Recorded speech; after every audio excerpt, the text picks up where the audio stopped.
Next one, heat basic definition and its effects. Heat can be feel in the cold regional from our body whenever we are going to rub our hands. The time heat will generate. So heat generate ஆகிறத நல்லா பார்க்கலாம். Hand ரப் பண்ணும்போது tea glass ஏதாச்சும் போய் எடுக்கிறோம், ரொம்ப ஹாட்டான objects இருக்கிறது அப்படின்னா ஹீட்டை சென்ஸ் பண்ணுறோம்.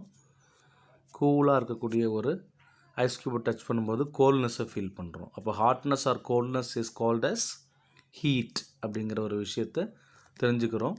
Heat is a form of energy அப்படிங்கிறது தெரிஞ்சுக்கிறோம். ஒரு ஆப்ஜெக்ட் கோல்டாக இருந்தாலும் ஹீட்டாக இருந்தாலும் டிரான்ஸ்ஃபர்மேஷனுங்கிறது நடந்துக்கிட்டே இருக்கும்.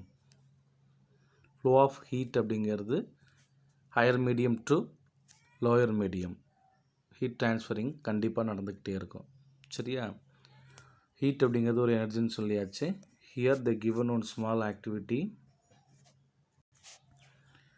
இந்த ஆக்டிவிட்டி டசன்ட் மேட்டர்.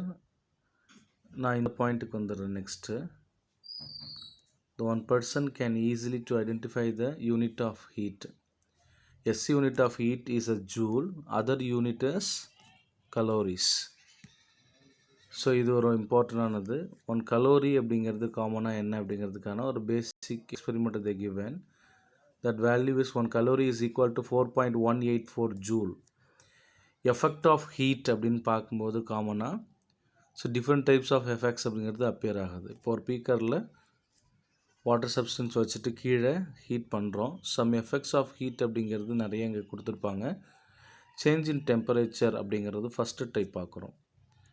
ஸோ ஏதோ ஒரு ஆப்ஜெக்ட் எடுத்து அதோட டெம்பரேச்சர் கொஞ்சம் கொஞ்சமாக ரைஸ் பண்ணி அந்த ஆப்ஜெக்டோட பாடி டெம்பரேச்சரை இன்க்ரீஸ் பண்ணியிருக்கிறோம். அப்போது திரும்பவும் டிக்ரீஸும் பண்ணி பார்க்குறோம். அப்போது அந்த ஆப்ஜெக்ட்ஸில் என்ன சேஞ்சஸ் அந்த டெம்பரேச்சர் க்ரியேட் பண்ணுது அப்படின்னு பார்க்கும்போது சைஸஸ் வில் பி டிஃபர். அது எக்ஸ்பேன்ஷன் ஆகுது, கான்ட்ராக்ஷன் ஆகிறத பார்க்க முடியுது. ஸோ ஒரு ஆப்ஜெக்டில் டெம்பரேச்சரை சேஞ்சஸ் பண்ணும்போது that size will be increase R degrees. Here ஒரு அயன் ராடு ஒன்று எடுத்து என்ன பண்ணுறோம் அப்படின்னு பார்த்தீங்கன்னா கண்டினியூவாக ஹீட் பண்ணும்போது எக்ஸ்பேண்ட் ஆகுது. சைஸில் ஒரு டிஃப்ரென்ஷியேஷனை கொண்டு வர முடியுது. சரியா? இது ஒரு வகையான சேஞ்சஸ் தான். இப்போது அதை பாஸ் பண்ணிவிட்டு காட்டுறாங்க. திரும்ப அதை கூல் பண்ணுறோம் அப்படின்னா திரும்ப நார்மல் கண்டிஷன் வரும். ஸோ நம்ம குக்கிங் ப்ராசஸ்லையும் பார்த்துருப்போம். நார்மலாக ஒரு பன் குக் பண்ணுறோம் அப்படின்னா, ஒரு கேக் ப்ரிப்பேர் பண்ணுறோம் அப்படின்னா அப்போ என்ன நடக்குதுங்கிறது தெளிவாக தெரியும். அதே மாதிரி ஒரு வாட்டரை பாயில் பண்ணும்போது வாட்டரோட இன்சைல்ஸில் நிறைய மாலிகுல்ஸ் பபிள்ஸுங்கிறது உள்ளே ஃபார்ம் ஆகும். அதையும் செக் பண்ணியிருப்போம். அதே மாதிரி 3 states of matter, solid, liquid, gas அப்படிங்கிறதையும் ஹீட் பண்ணும்போது ஒரு சாலிடை லிக்விட் ஆக்கலாம். அந்த லிக்விடை ஹீட் பண்ணும்போது அது திரும்ப என்னவாக மாறும் அப்படின்னு பார்த்தீங்கன்னா ஸ்டீம் ஆர் வேஃபர்னு சொல்லக்கூடிய சப்ஸ்டன்ஸ் கேஸாக மாறி வெளியில் எவாப்ரேட் ஆகி போயிடும். ஸோ அப்போ என்ன ஆகுது? Solid to liquid, liquid to gas substance, இந்த சேஞ்ச் இன் ஸ்டேட்ஸ் அப்படிங்கிறது த ஹெல்ப் ஆஃப் டெம்பரேச்சர் மூலயமா வி கேன் டூ அப்படிங்கிற ஒரு விஷயத்தை இங்கே அப்சர்வ் பண்ணுறோம்.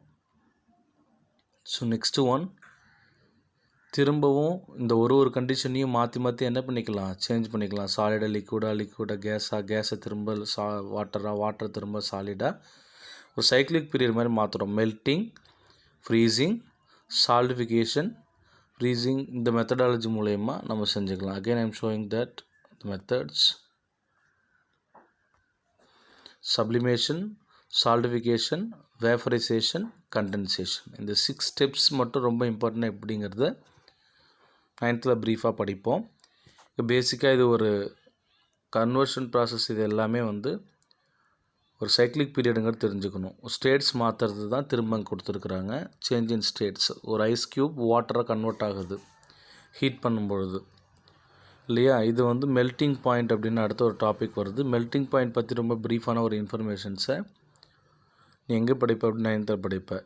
காமனாக ஐஸ் க்யூப் அப்படிங்கிறது 0 டிகிரி செல்சியஸ், ஒரு மெல்ட்டிங் பாயிண்ட்டுங்கிறது 0 டிகிரி செல்சியஸில் இருக்கிறச்ச அது கன்வர்ஷன் ஆகும்போது ஹீட் அப்சர்வ் பண்ணிவிட்டு லிக்விடாக மாறுது. ஃப்ரீசிங் அப்படின்னா ஒரு normal water substance again come down to the temperature. So இந்த மாதிரி ஒரு சாலிட் திங்ஸஸ் லிக்விடாக மாறுது, லிக்விடு சாலிடாக மாறுறது, அதுக்கப்புறம் லிக்விட் சப்ஸ்டன்ஸாக இருக்கிறது வேஃபராக மாறுறது, வேஃபரைசேஷன்ஸ் அப்படின்னு சொல்லுவோம். ஸோ இந்த மாதிரி இது வேஃபரைசேஷன் சொல்லலாம், இல்லை பாயிலிங் சொல்லலாம்.